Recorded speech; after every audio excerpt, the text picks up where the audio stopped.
It's not what we wanted, Eric. I know. I keep telling everybody they need to be more careful. But your team hasn't changed. Why are they getting worse? We keep adding more and more new accounts when we can't even manage what we have. But we planned for this expansion. It's why we hired you. And I need more people. You said it was a systems problem last month. You never mentioned people. It is a systems problem. Our systems are worthless. They can't keep up. So is it a systems problem or a people problem? It's both. It's both. What are you going to do, Eric? How are you going to fix this? I need more people, Paige. And then he quit? And then he quit. I really thought we had the right person this time. Was I involved in recruiting Eric? He looked so good in the interview, James. Everything seemed just right. We implemented a system that let us process twice the work. And as a result of our efforts, the fund doubled in size in the first 2 years. Wow. That's exactly the kind of environment we have here, too. Eric, tell me what you did exactly. I was the assistant team leader on the business development team. And what did you do there? We were the ones who had to solve the problems caused by all this new growth. And how did you go about it? We started off by analyzing the projected volume of work over the next 3 years. We did this by talking to all our clients and asking them how they saw their business. This is exactly the kind of forward-looking mentality we need. We're growing like crazy, and our systems just can't keep up. Then we fed all that data into a model that allowed us to project the likely demands on the system during peak times. You see, the peaks were the real problem. Yeah, I can see that. So how did you solve it? We could see that our existing system wasn't going to be able to cope with the forecasted demand. What we needed was a completely new system, one that could cope with demand and reduce the number of mistakes the fund was making. And did you achieve this? Yes, we ended up with a system that enabled us to process twice the previous amount of data. And since He's so right. We have all these problems too, and he knows how to solve them because he's already done it at his last job.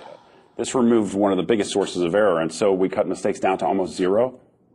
And the staff loved it too because it was easy to implement, and it took a lot of the pressure off them.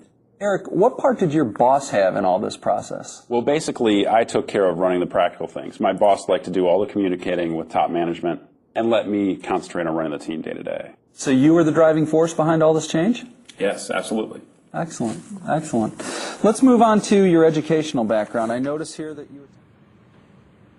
So what are you looking for in a replacement? Well, someone with the experience of running an admin team in a fast-changing environment, I suppose. Eric had that experience, didn't he? Well, yes, he did, but he didn't work out. And why do you think that was? Well, he couldn't do the job.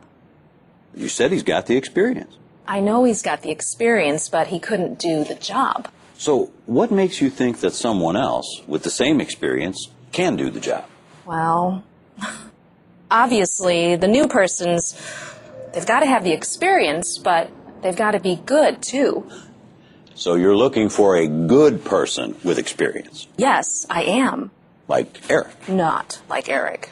Well, I remember you said he was fantastic. Fantastic at the interview. Ah, but not fantastic at his job. No. So how are you going to make sure that you don't choose someone else who sounds fantastic but can't do the job? That's why I'm talking to you. Okay. It sounds to me as though you fell into the trap of confusing experience with performance. Experience with performance? You remember Judy? She used to mix this up all the time, and it drove me crazy. Randall, one of the things this job would involve would be leadership. Can you give us an example of when you have been in charge? Sure. When my manager's away, I'd have to cover for her. And how often does this happen? Pretty often. Every time she visits our West Coast call center in L.A. I understand. And how often does she go? At least once a month, sometimes more. And how many people are you in charge of when she goes away? 6. No, 7 in the department. 7, okay. And what challenges do you encounter from being in charge? Oh, none really. I love being in charge of the team. It gives me a chance to show what I could do. So you wouldn't have any problems in leading a customer service team here? No, I don't think so. No problems at all. Excellent. Thank you for that, Randall. Okay, let's go on and see how you would deal with a customer. Judy was learning about Randall's experience.